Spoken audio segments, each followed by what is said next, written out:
Greening Australia cut its teeth in the Midlands. This is where we started, in 1982, and our core sort of purpose at that point was around restoration in the Midlands.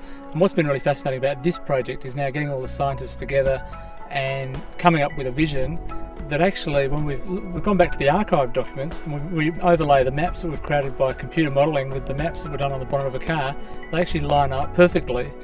The landscape has, for 200 years, been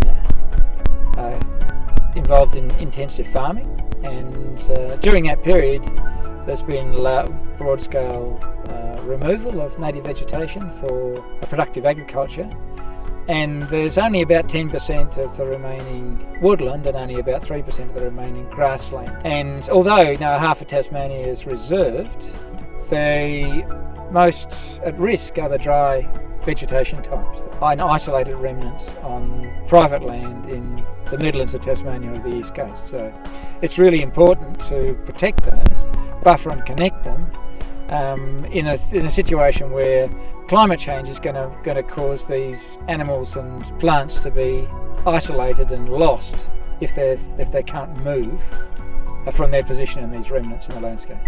I don't think we ever imagined 32 years ago that we could do it at this scale. And I think back then it was very much a volunteer effort and much smaller scale, and now we're getting into the industrial sort of scale using more industrial techniques. And this is a 1,000 hectare project, but actually it's the first 1,000 hectares out of 100,000 hectares that we ultimately could restore in the Midlands. Well, a main part of this planting is the idea is to try and reconnect animal habitat and to provide new habitat for animals and allow them to move around the landscape. Some of the focus is on these critical weight mammals, these small little mammals like bettongs and bandicoots and antechinus, little mice that are critically endangered in this environment. So we're trying to learn more about them, learn what sort of habitat they like, and then trying to provide that habitat for them as well.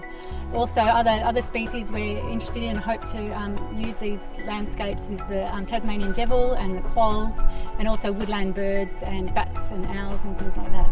Greening Australia has been a fabulous group of people to work with. It's very, very rewarding. We've been putting a lot of hard work and effort into it, but it's just fantastic when you come out and see how well the plantings are doing, how many people are so passionate about and involved in it, and it's been absolutely fantastic. I love my job.